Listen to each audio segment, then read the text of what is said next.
Now, the euro's survival is about to be determined as European leaders gather for a key summit later on Thursday. They'll examine proposals from the French and German leaders which could radically change how the Eurozone works. Well, strict budget discipline and a common corporation tax for the 17 single currency members are among the priorities.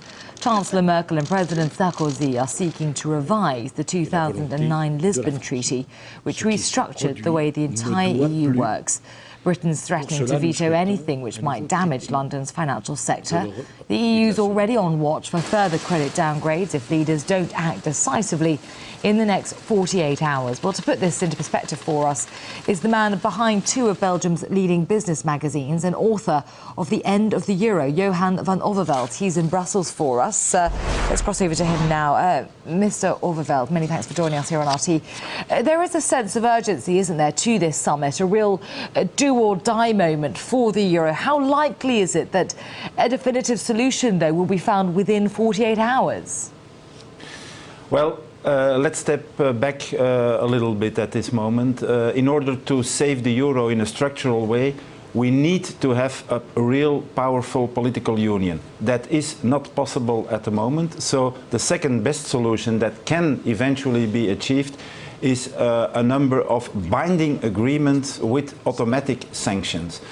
There seems to be a lot of problem with achieving that also. One of the items being discussed now, of course, is budgetary rules. And it seems to be on the table that everybody agrees on the imposition of tougher budgetary rules.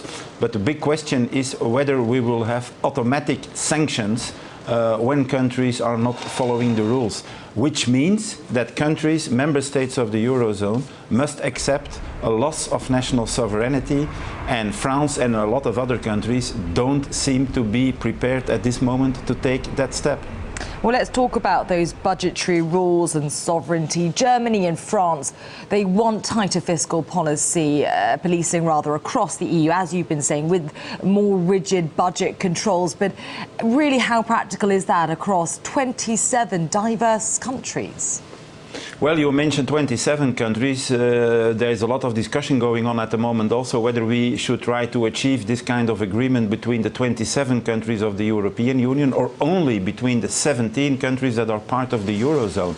Now, it is quite obvious for me that when you take the option of going for an agreement among the 17 countries, you risk a stigma or a kind of separation in the European Union, and you might end up with a kind of package for the Eurozone, splitting the European Union in two. So this is really very difficult situation we're in. At the end of the day, as far as next week is concerned, my judgment is that everything will depend on the way in which the European Central Bank will react to the political agreement that will or will not be reached by the weekend. Just moving away from the ECB for now, but any solution is going to be painful for someone in the bloc, that tiered solution that you were talking about there. Since Britain's ready with its veto if any treaty changes are made that could impinge on the City of London particularly, won't that derail any firm action? Yes, of course. That's already very clear that that is a major obstacle to come to an agreement on a lot of other things. So the basic issue is that in order to save the euro, you need all these member countries and eventually all the European member countries to be prepared to give in on some aspects of national sovereignty. That is the basic question that is running through every sub-question that is being put on the table.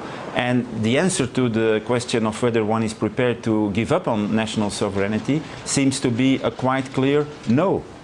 And what do you think are the other chances of other struggling states within the Eurozone to follow down the path that Greece and Italy have led, which countries now being led essentially by technocrats answerable to Brussels? Well, let's be very clear about it. If by the weekend there is no agreement on how we should go forward, or the agreement is very vague or not detailed enough, the markets will interpret that kind of result as more or less the end of the road for the euro. And at that point in time, we will have a real existential crisis of the Eurozone, which means that in a very short period of time, also Germany will come under pressure. Well, let's talk about the worst case scenario here with this busy weekend coming up with all these key decisions to be made.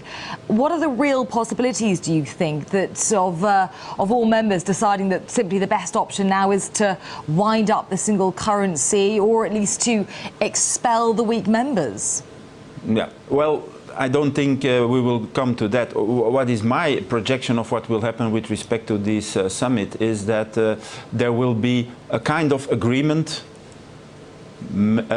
put on the table, and as the word agreement explicitly implies, agreed upon by the member states, that will be just enough to allow the European Central Bank to start increasing its interventions. That is only a question of gaining some time. So then the question becomes whether the politicians will be able to take up their responsibilities while the European Central Bank keeps the bond markets at bay.